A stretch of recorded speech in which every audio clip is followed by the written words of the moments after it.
At that time when he died, a part of me died with him.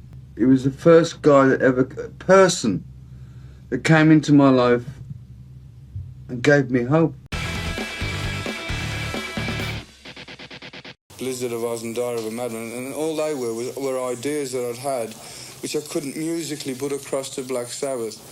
Whereas Randy Rhoads came along and he was patient, and we spent hours and hours, and we worked them out. And now to this day, on the anniversary of his death, which is coming up very soon, I always send some flowers to his graveside. To bring things bang up to date, you've finally released probably the most fascinating heavy metal album of the year so far. Yeah, well, it's Randy Rhoads Tribute Live album. You just asked me before we went on the air, how come it took so long? And a lot of people have been asking me the same question.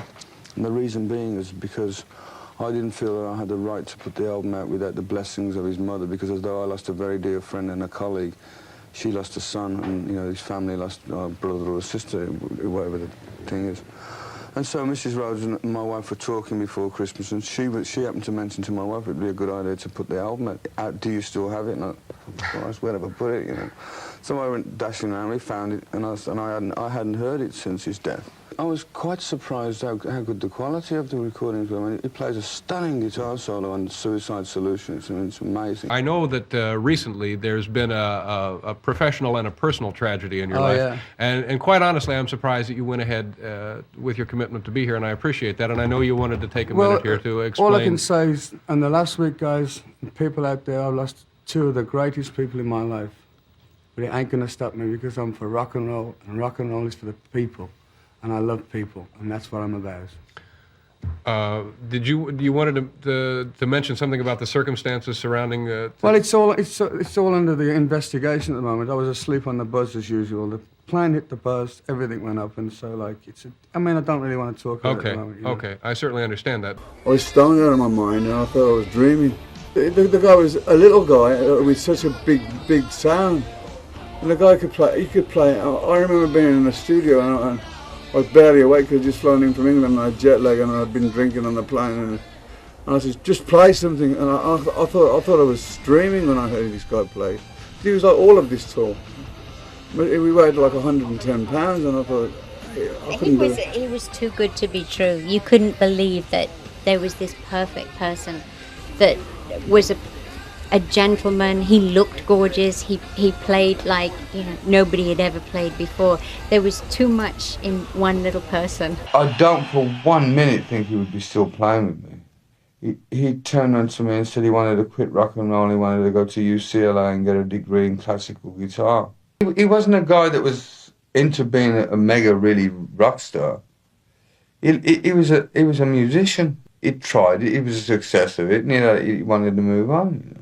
I loved him as a person. I loved him as a human being. At that time when he died, a part of me died with him. He was the first person that came into my life and gave me hope. I remember one time in Canada, and there was a guy playing a piano out in the bar, and it was all classical stuff, and Randy whispers in his ear and he asks him if he can go and get his guitar and play with him. Wow. So the guy goes, sure. But he comes out with a little pig nose and he starts playing his white Les Paul, I think. And he's doing all the guy's like, wow, you know what you're doing, you know. Right, but then he starts doing all these shapes and all the rock and roll shapes.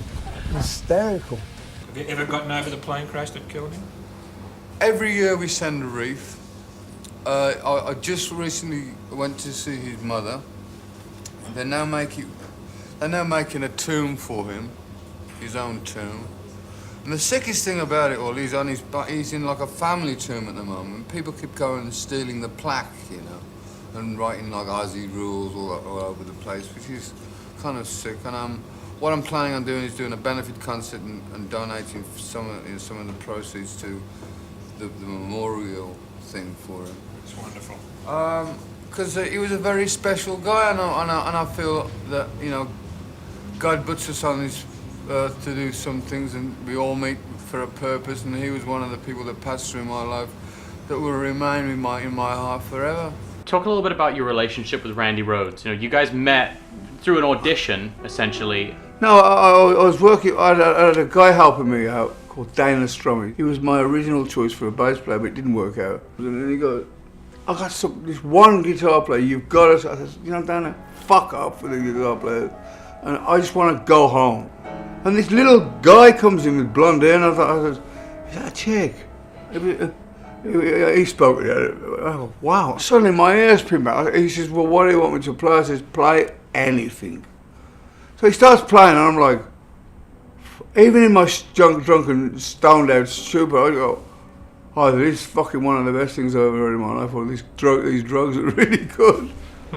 I truly believe if he hadn't have got killed when he did, he would be up there with the fucking big guys. He was fucking phenomenal.